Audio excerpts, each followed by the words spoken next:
Welcome back to another episode of Psycosmos. Today we have Caesar, our good friend. Peace. Do you want to give a little introduction about what you do? Yeah, man. I'm Caesar. I am the owner and founder of Solar Juicing Company here in Charlotte, North Carolina. Wellness coach, advocate for plant-based living, healer of the body, and it's pretty much, man, like, the purpose is definitely helping people in community of all walks of life really just understand themselves and helping themselves to heal.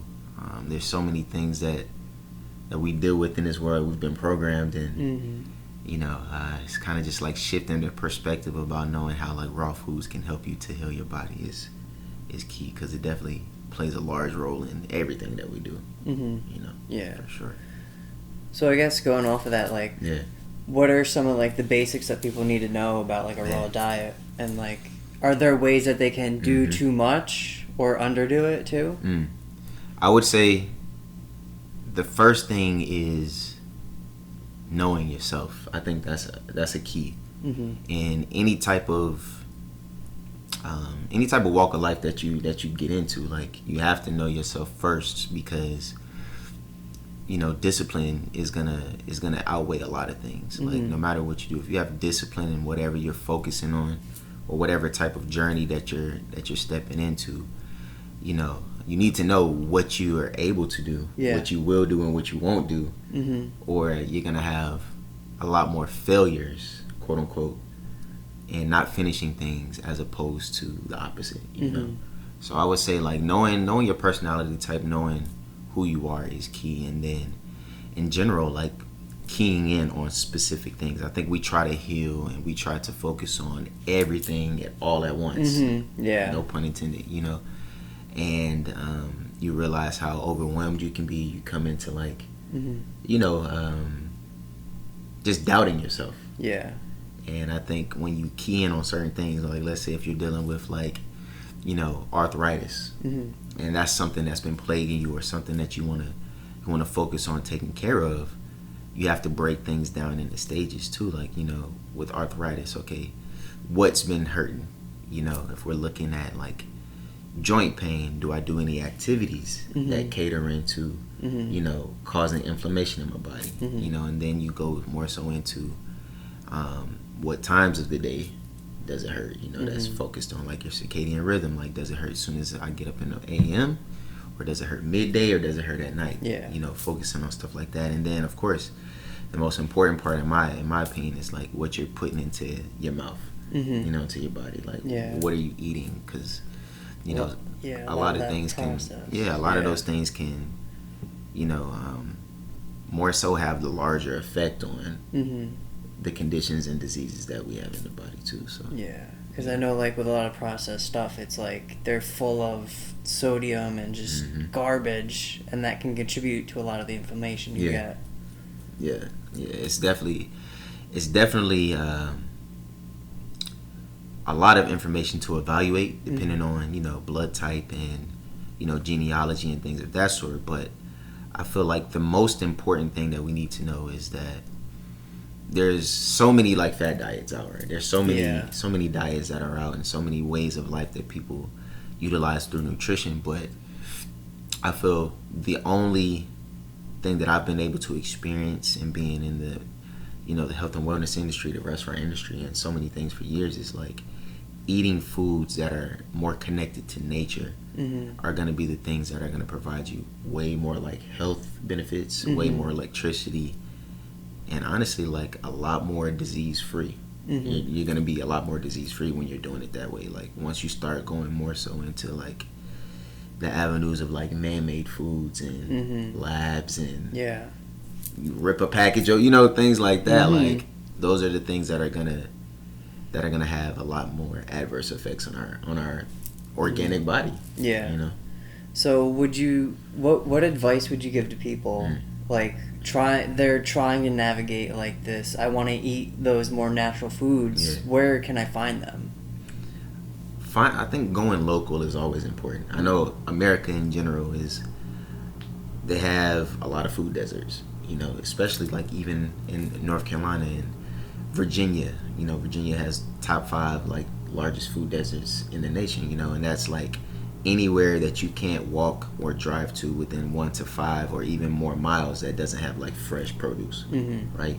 And I think a lot of times when we even drive down our streets now, there's like Wendy's, McDonald's, like all of these things are like, and that's psychologically programmed like that on purpose, because the first things you see in the AM, the first things you do when you get in your car, they hit you with the lights. They hit you with the programming. The red and the yellow are huge for getting your digestive system going. That's why they code it that way. Facts. McDonald's. Facts, bro. The golden arches. The golden arches, man. It's facts, man. It's like, even in the time that we've been alive, man, like, shoot, we didn't realize that was programming going as kids. You know what I'm saying? Like, they even dressed it up in ways where you would see it in movies and Rocky and places like this, where they're eating hamburgers, where they're eating the cheeseburgers, and they glamorized it. They did, and it definitely set us back, because if you look like in the early 1900s, not even going beyond that, just early 19th century, you look in the 1900s, and you're seeing the physiques and the how people moved in life. Like, there were gym classes where you were required to climb on monkey bars. You were to do, like, let's say, like, military-esque training was like normalized in the general school system. Climbing rope, doing pull-ups, things like that. And then you see the comparison and how it shifted from like the 1940s up, once fast food restaurants started to impart their way into society. You have 10-year-olds who are like obese, parents who are no longer putting that time in to connect with the food in the kitchen and cooking a home cooked meal. Now it's like, time, okay, I can just run over here, fast food it, you know what I mean, put it on some plates, and nobody knows the difference. And the clear difference that you'll be able to see is through your physical, your mental, and even your spiritual frequency. Because you can dress it up in a certain way, but what it does to you metaphysically is a whole different ballgame.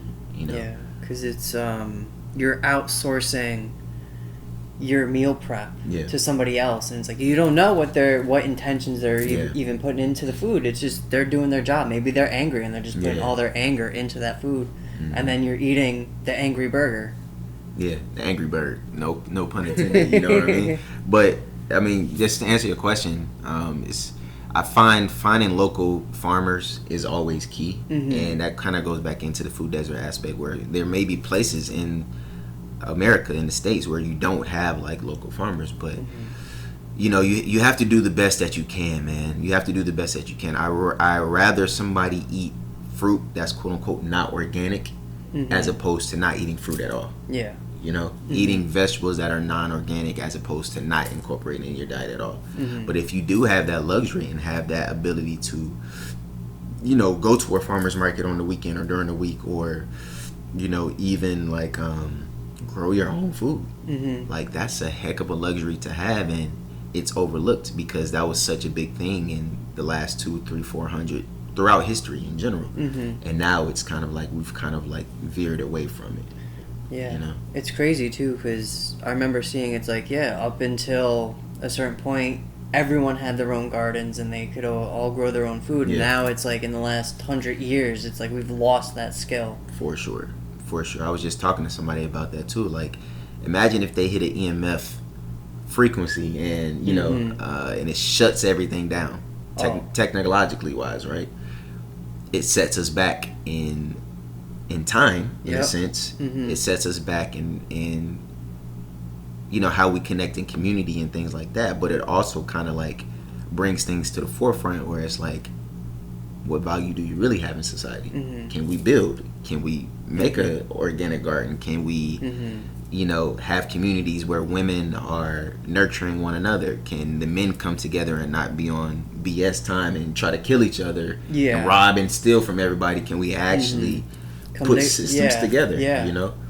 And I think we're so caught up with like everything artificial food, artificial technology, followers, all of these things, to where it really just creates a disconnect between humanity. Mm-hmm. You know, so yeah. So definitely go local. Definitely do what you can as far as like buying the freshest food and stuff as possible. Also, like doing the research. I feel like we living at an age where, you know, we're in the Aquarian age, right? And it's the age of knowing. I feel like in the past we've kind of skated by and gotten away with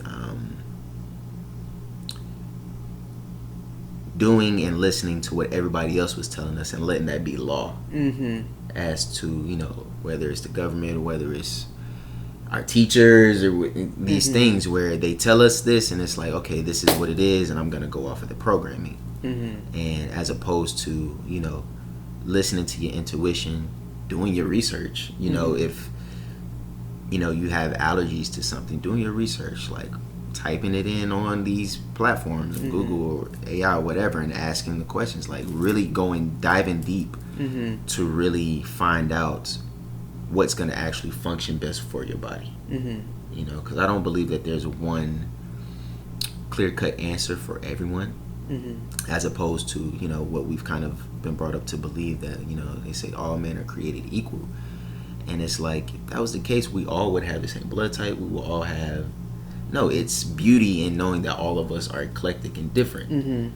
And we have to find the depths of all of that to figure out what that is, so we can all function and vibrate at the level we're supposed to. You know, as opposed to food pyramid for everybody. You know, it's like, nah, it doesn't work like that, man. Because, like, I know personally, I used to eat tons of bread, tons of pasta, lots of sugar. Me too. And then it's like, once I cut all that out, I noticed, like, I'm sharper. I'm like, I feel better. Like, everything, like, I feel better. It's like I dropped a lot of weight. And it's like, maybe that works for some people, like, cutting all that, but maybe some people just need it in some ways. And I think that definitely goes back to like ancestry and things of that sort too. Like climate plays a big role. There's a big thing that's going on now, and I'm sure it's been going on for a while, but like there's a thing where people are traveling now and they're experiencing the effects of the same foods that they would eat in the States, they would eat overseas, and they won't have those effects, the negative side effects. But here it's like everything's got all this chemicals, you know, and just stuff that shouldn't be in it. It's wild, man. And I think there's something to that, you know, not only because of the ley lines of, you know what I'm saying, certain places on the planet, but just in general, like the frequency, the love that people put into it, the how they make things. You know, a lot of things that are in the food overseas are not in the foods here. There's so many chemicals and so many additives and things that are banned in the foods here, that are in the foods here that are banned overseas.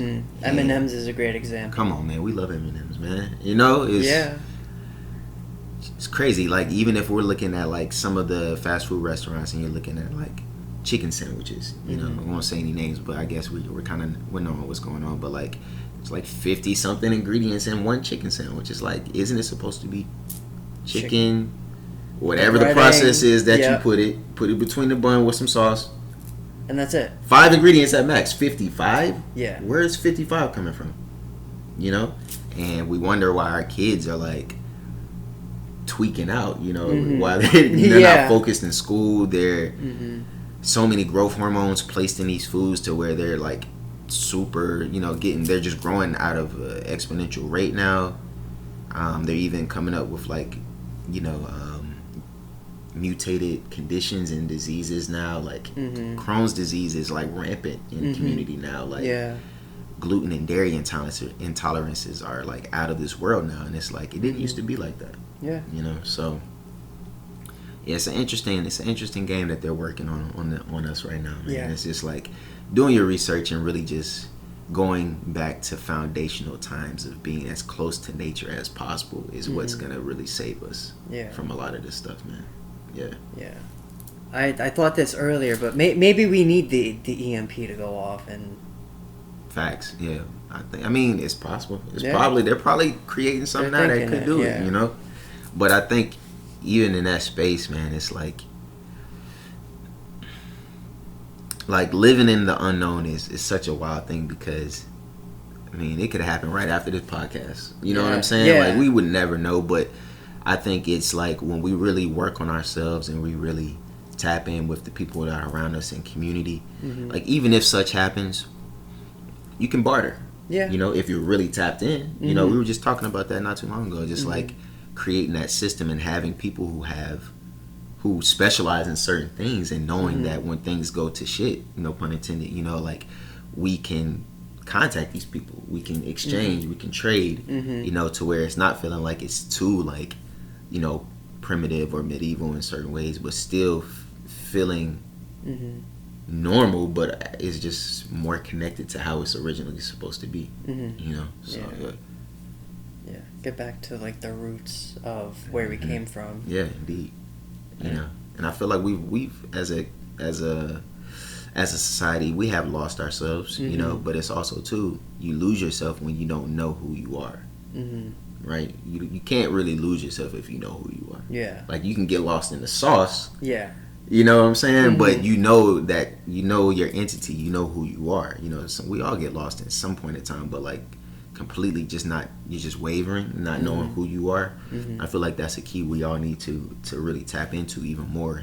That God frequency, you know, the highest frequency possible, and then even teaching the youth, man, because looking at now, like the youth don't know anything beyond what's provided to them through social media a lot of times now. If the parents aren't really guiding them, putting books in front of their faces, putting their hands in the soil, like, it's a lost, everything's a lost art. It's just like what's here. And then they grow up having these morals and standards and things that lead them astray. You know, so we really have to like get back to that point where we're really intentional with everything that we do.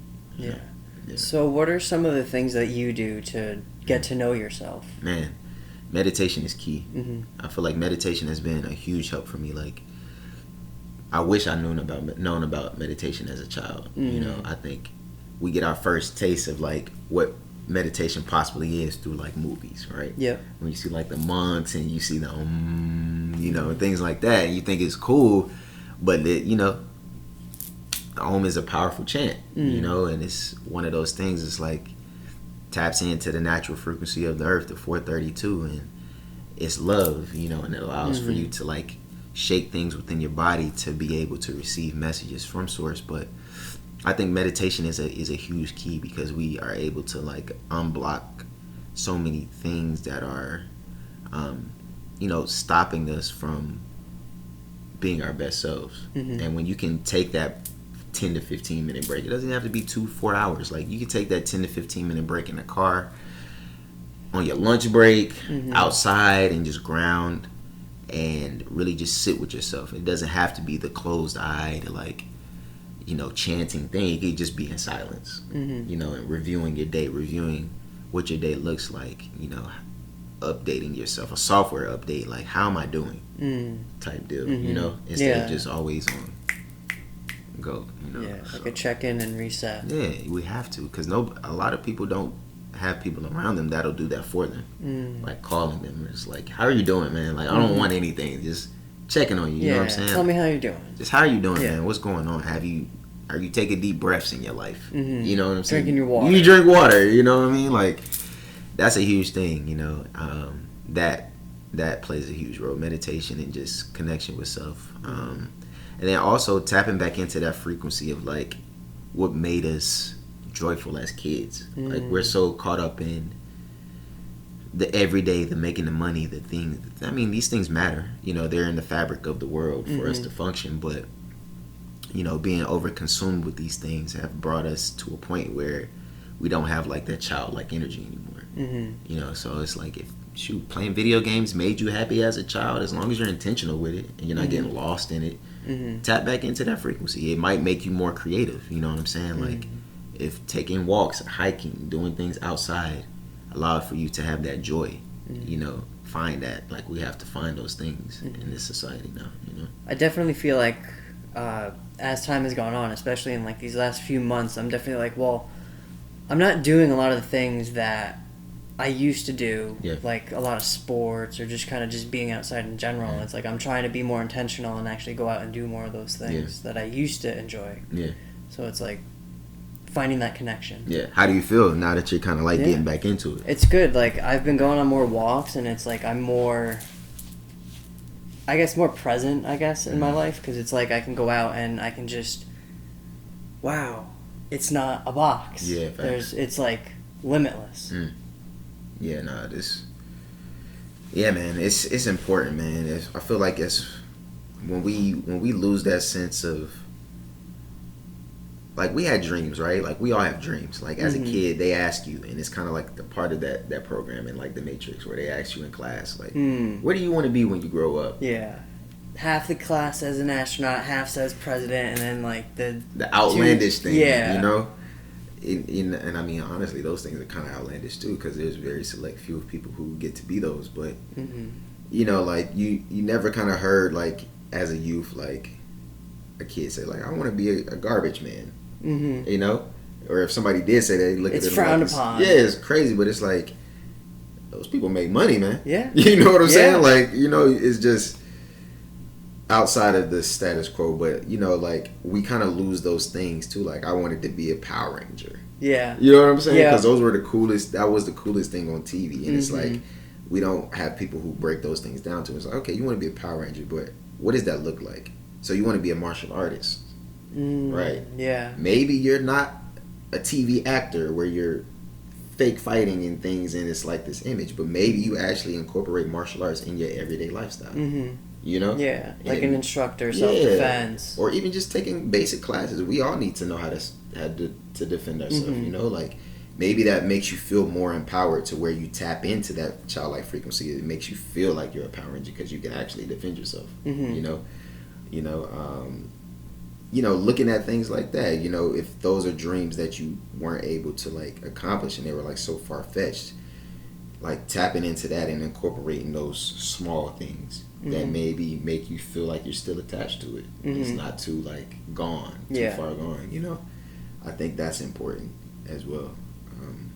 Just don't lose yourself, man. It's tough out here, though, but I get it. Yeah. You know? Yeah. Profound. Yeah. Did I answer the question? What was the question?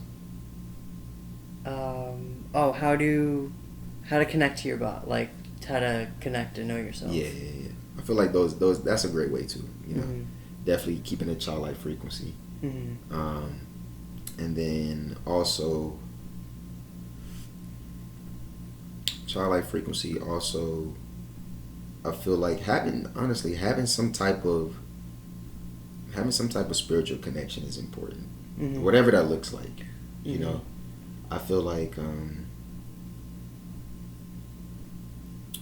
we all have a divine connection to Source, but there are those times where, like, you know, as we're growing up and stuff, we kind of disconnect or we lose, or there's a situation that happens that kind of like pulls us away from it, or it shifts our mindset and thinking about it differently. But I think we are all on that light beam of consciousness that comes from such, and even though we kind of like veer away from it sometimes, there's always the brick road that leads us back to it. You know, it's not going to be the same as for me or for you or for Matt or anybody else. It's just like we all are on that. So, like, really, and that kind of ties into the meditation aspect. Like, when you do that more, you do open up those brain waves and those pathways to be able to have a clear sense of, you know, your intuition, you know, feeling things a lot more, and even, like, you know, getting those thoughts, those voices that come into your head that are leading you to, like, positive things, you know.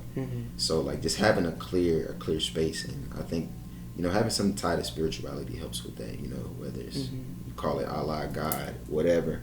You know, if you pray, you meditate, you talk to yourself, you know, I feel like being in tune with that definitely will allow for you to connect more. You know? I feel like there's like to some degree there's like a war on spirituality where it's like they don't want us to connect to that because that's where honestly that's where a lot of our power comes from, because it's like when we know and trust in the divine, we can feel like we're limitless, like there's nothing we can't accomplish.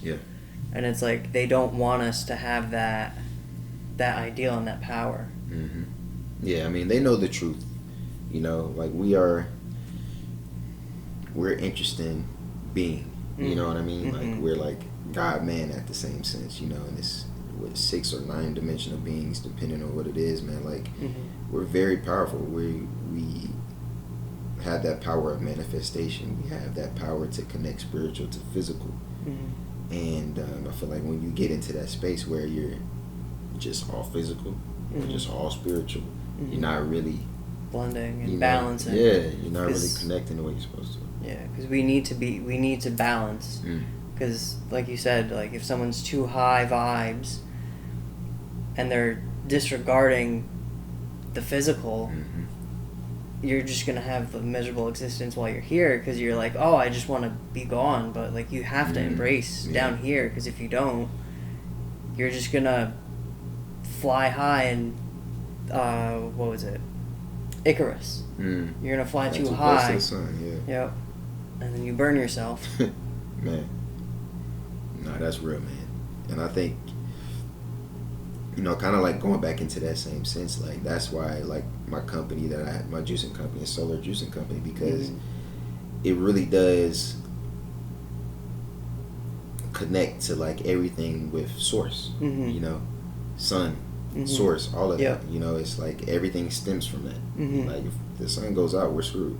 Yeah. You know what I'm saying? So like however you want to look, if you want to look at the sun as your God, that's not a bad thing, because it really drives the force of this universe, you know, of our galaxy, you know. But I think it's, you know, it's dualities to everything. But, you know, when you're out in nature too, man, like connecting with nature is so important, because magnetism and the actual carbon frequencies that we're getting from the sun, it charges us. You know, and when we're cooped in a house and we're in these workspaces that are intentionally created to block your energy, you know, to where you're not even having creative energy flow and go back around. It's just stagnation in a box, Tesseract style, you know. It definitely hinders our growth. It hinders our mind. We're looking at more blue light rays.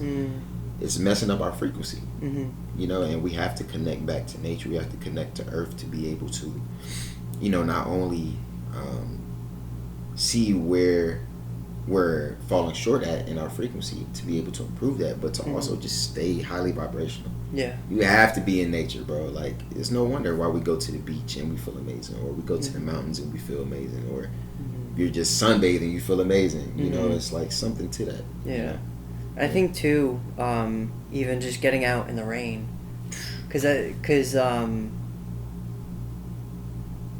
as we've gone on, it's like we're afraid of the rain. It's like everyone's got their umbrellas and their hoods up. But it's like if you just take the time and you just let it wash over you, it's like you're cleansing. You're allowing nature to just rain down on you and wash away whatever emotions you have. Because I think it was like a year ago, me and Dan had, we were coming back from the gym, and it just started downpouring, and we just started jumping around in puddles and just that's crazy. letting People were probably looking at you guys like, what the heck? Yeah, but it's getting back to that child, that inner child, and just having fun. Exactly. And that's a frequency in itself, you know, like native tribes like the Choctaw and the Creek tribes, you know, rain dancing was a big thing. You know, it's been mocked in recent years, you know, as far as like Disney and all of these things where they try to make it sound like woo woo and all these crazy things, but it's actually, you know, it's a frequency, you know what I'm saying? You're connecting to Mother Earth, and you know, water is one of those things that carries that supreme memory. You know, water is everywhere, bro. Like, we're made of it. We're made of it. We're breathing it right now. You know what I'm saying? Like, that's why the words are so important. But like, you know, when you're dancing and you're going back to that childlike frequency again, and you're in the rain and stuff, it activates certain energy portals within you that allow for you to be truly grateful and thankful about where we are. You know, and that's important. That's really important. You know? Yeah, because back then they relied on the rain. The rain was a blessing for them, because it's like, all right, we're planting our crops. Please rain, you please. Feel me? Yeah, man. Yeah, famine was a real thing back then, and that's even today. It still is, but like, yeah, you're praying to source, and you're like, yo, my dependence on who I am in this reality relies on you. You know, the elements. Who knows if they even had a name for the creator or God, whatever, back then, but what they could see and what they could feel was the elements, the fire, the water, the soil, the actual connection, and probably with their own self in the ether, being able to, you know, connect with that and be able to manifest crops and, you know, with the moon, with the times and things of that sort. Like, that was reality, you know, and I feel like we tap in with that at certain parts, but we're not really so much like fully immersed as how we used to be, you know. I would say we're as advanced as we are today. I feel like we're less so than our ancestors. I feel like our ancestors had more of a grasp of at least the spiritual process and being able to apply that than we do today. Because it's like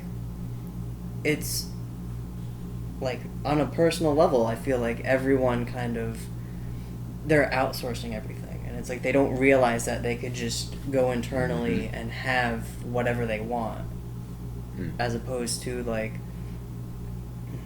I don't know where I'm going with this, but it's because we outsource everything to the phone, the little cube. It's like we're dumbing ourselves down and we're suppressing our true inherent powers to just manifest. Yeah, we're lowering the frequency for sure, even within ourselves. Like, you know, and that's why I say like the food plays a huge part in that too as well, because, you know, there's a scale out there. It's called the pH scale, the potential of hydrogen and how that thrives in foods and liquids and how it affects our genetic composition. Water, we were just talking about how we're like, as adults, like 70 to 80% water, right? Maybe 60 to 80% water, depending on how big you are, right? And, you know, we constantly consume things a lot of times that dehydrate us and suck that water out, and to be able to, you know, understand that frequency and make sure that you're consuming a good amount of water and stuff, it allows for you to be able to tap in a lot more, you know. And it's just all about reconnecting, man. Going back to foundational things, like when you playing sports, the first thing they teach you are the fundamentals. You know, and we don't know the fundamentals anymore because we've been catered to, we've been coddled in certain ways with technology and things. The grocery store. You go to one central place and you can get all the unhealthy stuff, and you can get all the healthier stuff, depending on, you know, what it is, you know. And it's like, you go to a grocery store, there are going to be more people in the aisles than there are in the small space of produce, you know. And, you know, we've even gotten programmed in a way too, to where we think, you know, with the organic and the non-organic and the GMO, like, it's in the details. They put it on the stickers, you know, with the codes and stuff, and they're just letting you know. It's wild, man. But yeah, we lower that frequency a lot for ourselves by way of like our lack of self-work, our desires that we want, and even too, like, you know, with the nutrition as well too, like, you know, we have to know how to like properly, when we're getting these foods from the stores, we have to know how to properly like not only like clean these foods, but how to like prepare them for us, because that's all like a ceremony, right? I look at the kitchen as like a spiritual thing, because that's what it was back then. When they're cooking food for a village or for your tribe, you're not just like, hey, bull, you know, messing around. Like, no, you're taking it serious, because you could do something wrong and it could spoil the whole. Now we're starving to death. Now we, you know what I'm saying? Like, it's kind of the same thing. It's like those practices, like, you know, like being intentional with your food. Like, one thing that I do when I'm juicing and I'm, you know, doing orders or even doing it for myself is like, I make sure that I'm blasting like high vibrational sound frequencies. You know, no matter where I'm at, I'm making sure that I meditate before I do anything, because you're transferring energy. You know, whatever you touch, you're transferring that energy. Everything's energy. You know, and you want to make sure that you have a good energy. But when I'm doing the juicing, I'm like speaking like positive frequencies into the juice, positive affirmations based off of what this juice may, you know, benefit it may provide to whoever's touching it. You know what I'm saying? You know, I'm making sure that I'm keeping the energy right and cultivating it well. So we have to know how to cleanse our foods as well too, because there's parasites on them, which affect our internal microflora, and our cravings and even our mindset. You know what I mean? So food is a very spiritual thing, and even if the general public doesn't know that, the powers that be know it. Yeah. That's why it's a $1 trillion industry. They know it. If they knew it was no money in it, they wouldn't even bother. Yeah. Yeah. So going off of that with the parasites, like, do you have any good cleanses? Sheesh, man. I would say specifically, like, because these parasites, man, they're like, we can see them. Like, there's many videos out now where if you're like the fish, a lot of white fish have parasites. You know what I'm saying? Like a lot of salmon. Even like the animals that eat these things in abundance, they'll cultivate like parasites within themselves, like bears. Like most bears are gonna have like parasites. I don't know too many people eating bears, but it's just, you have to be real careful about, if you're going through that way where you're eating meat, making sure that it's meat that has not been pumped with antibiotics, making sure that it's local and things like that, because they take proper steps to clean it. And you're going to have a better effect that way, as opposed to, the grocery store where you don't know how long the stuff's been there. Yeah. So, a lot of these things create parasites. There's even parasites on fruits, based off of what they spray on the produce and stuff. So you have to make sure you're cleaning them properly. And a good way to do that is to, if you don't have like a water source, like a Kangen water machine or something, that you can turn it to an acidic level to where it kills natural parasites and things like that. Like going back to science school, where you're using vinegar and baking soda, you know what I mean, creating a catalyst that actually takes those things off and scrubbing it, you know what I mean, that's important. But as far as like to remove them from the body, you always want to do something with herbs, like black walnut hull, clove oil.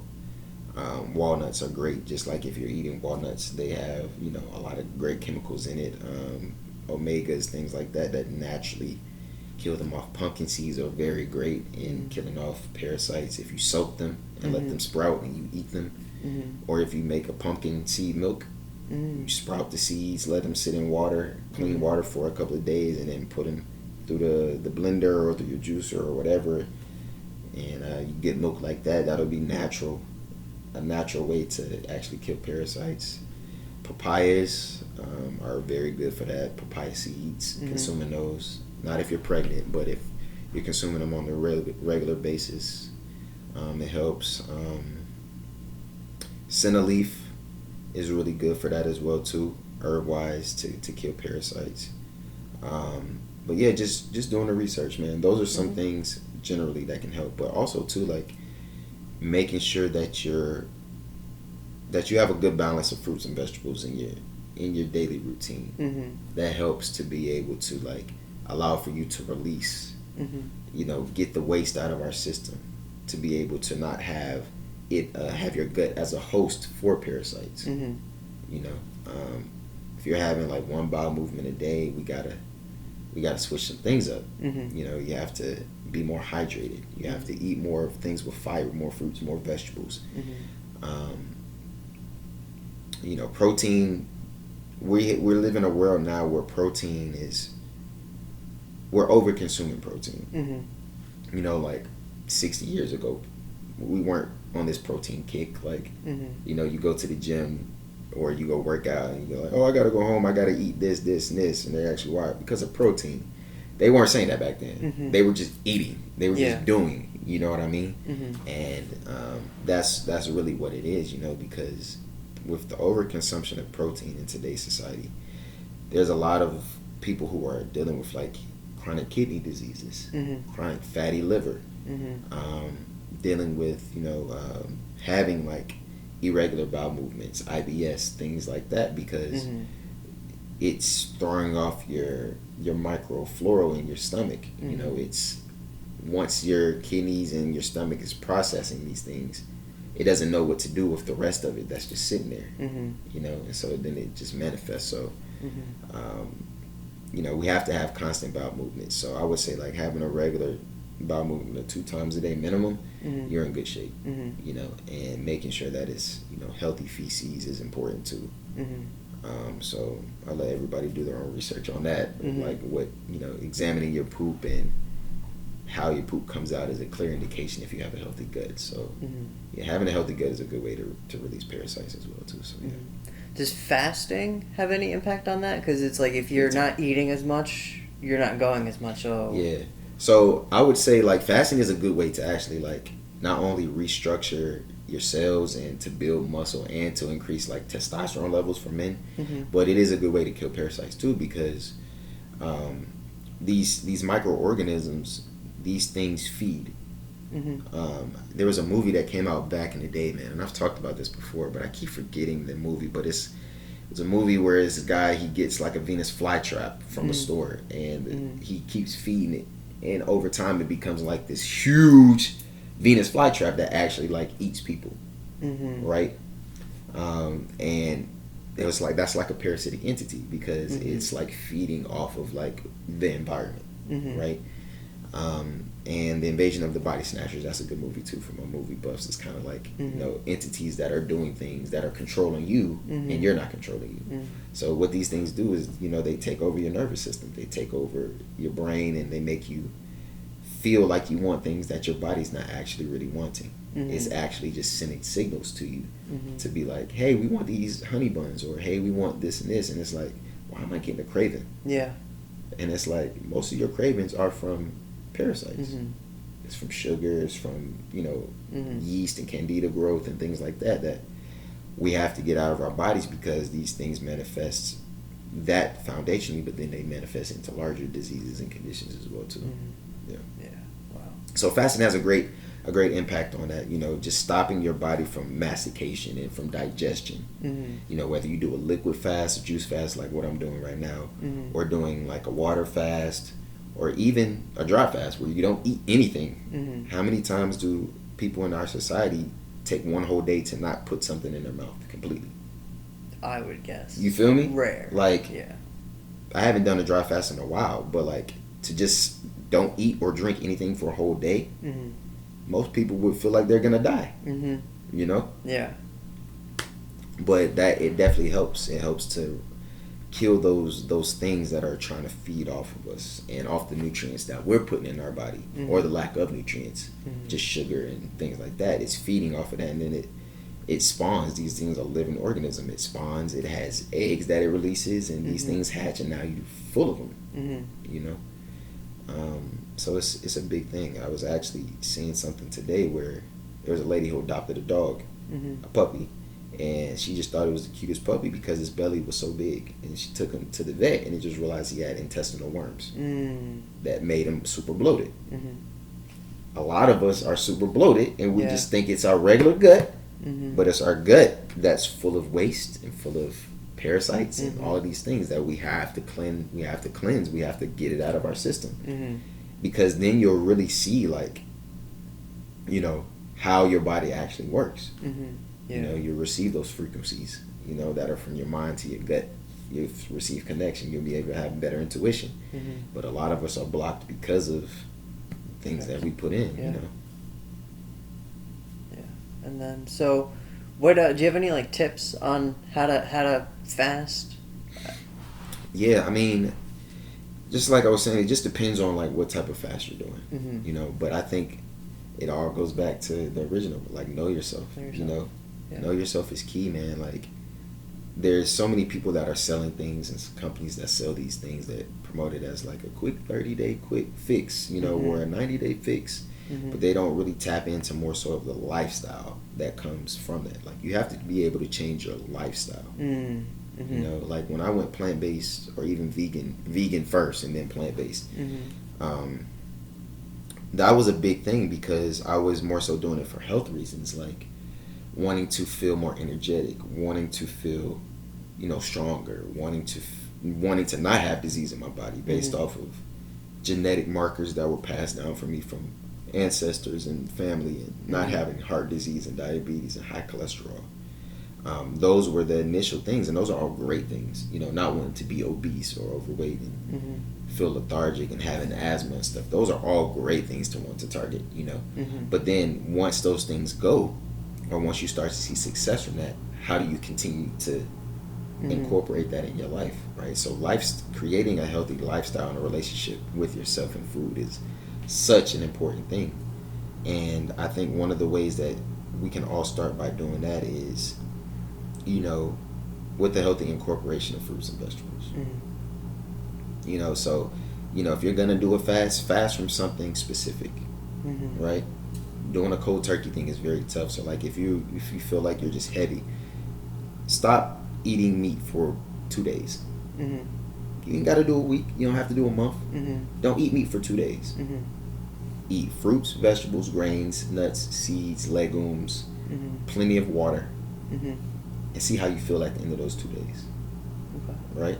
Yeah. Cut the sugars, like cut the pastas, the breads, as you were saying earlier. If you feel like you're like suffering from like headaches, if you feel like you have irregular sleep, if you feel like you don't have energy, cut the processed carbs, right? Cut the processed foods, cut the breads, the pastas, things like that for 2 days.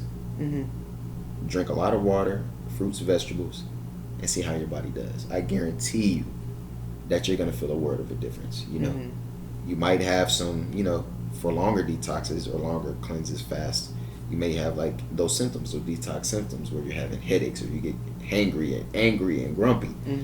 But that goes back into, your body craving more nutrients. And then also too, it goes back into killing off those parasites that are like getting mad because you're killing them. You know what I mean? It's a real thing, like when you're stop feeding something that's like feeding off of you, even with energy from people. When you cut people off or you remove them from your life or your lifestyle because they're no longer serving you, people get upset.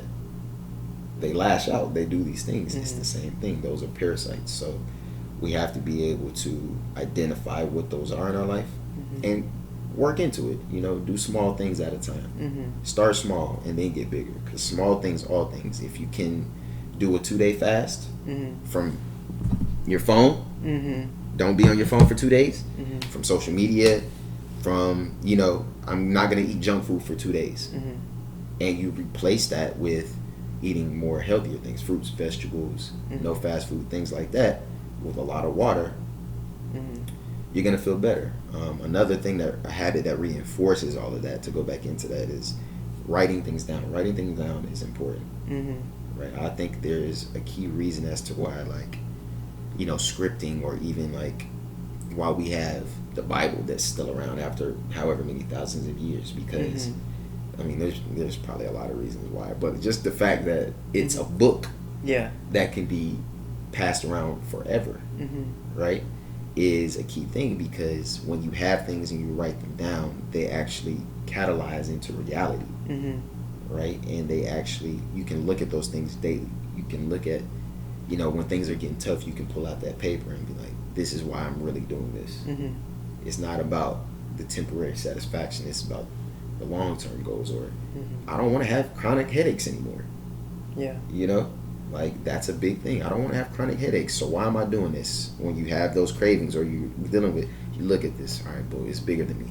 It's bigger than me, So writing is important, and then just the energy you have around you when you're fasting. It's important too. You want to make sure that you're having positive things reinforced. You're not around the things that are going to be having you to kind of like go back to the things that you're trying to fast from.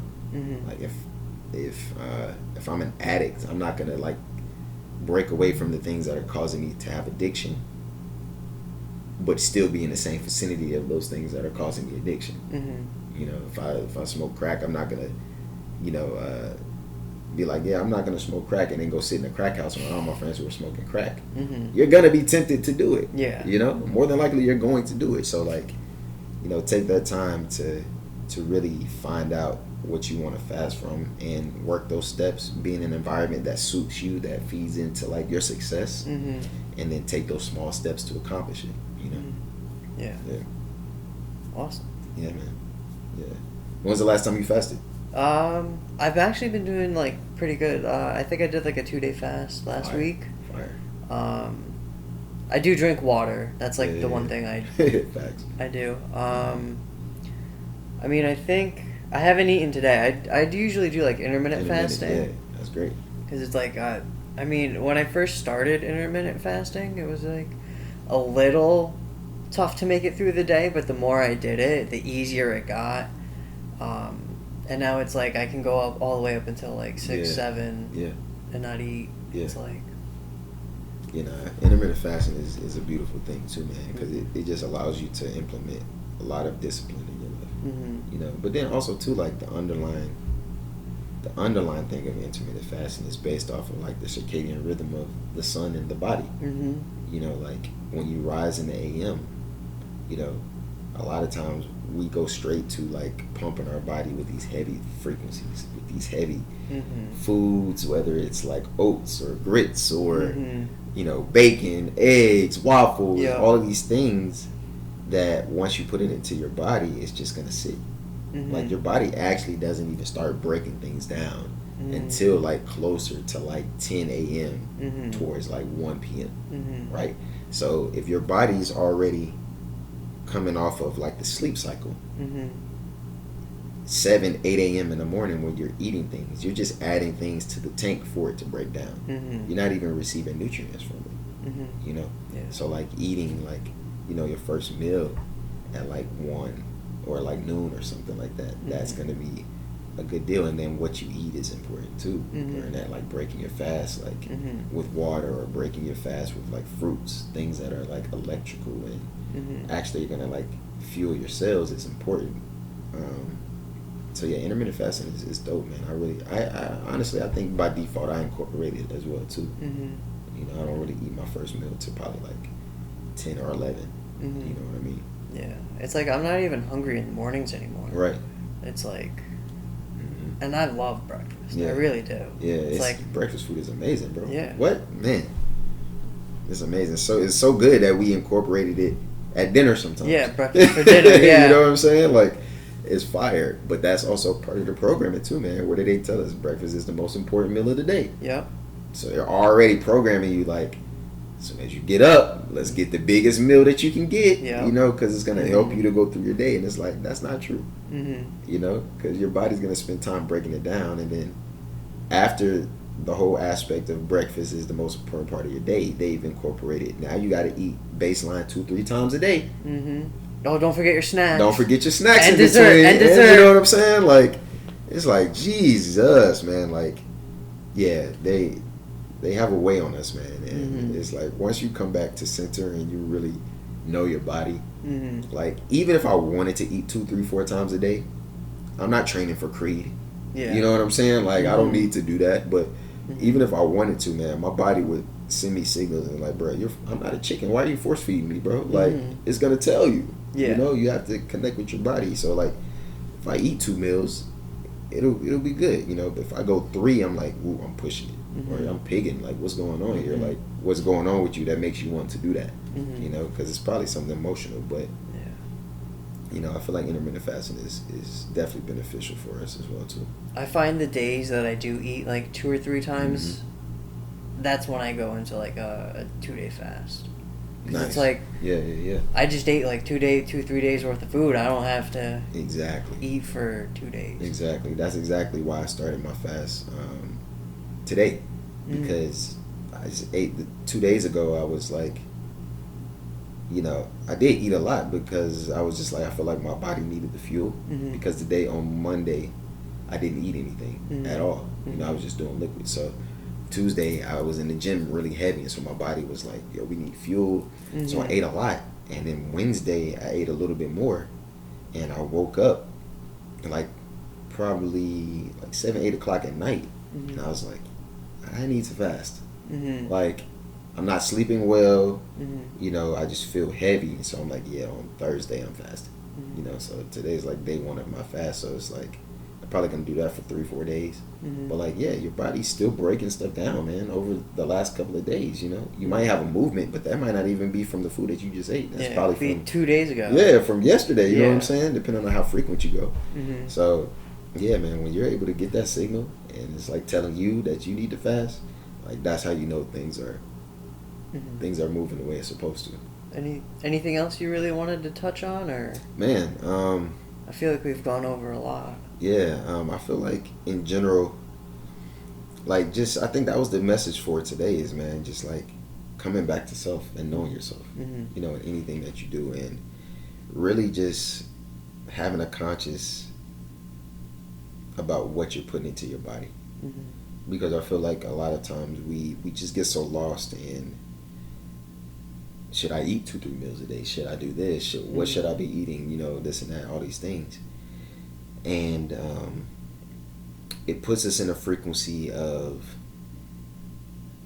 a lower frequency, you know. And I think in order to get to that higher frequency, we have to eat things that not only like serve our body, but also that give our body that energy that it needs, you know. So I honestly, man, I think when you put the right foods into your body's going to reciprocate that energy it's given.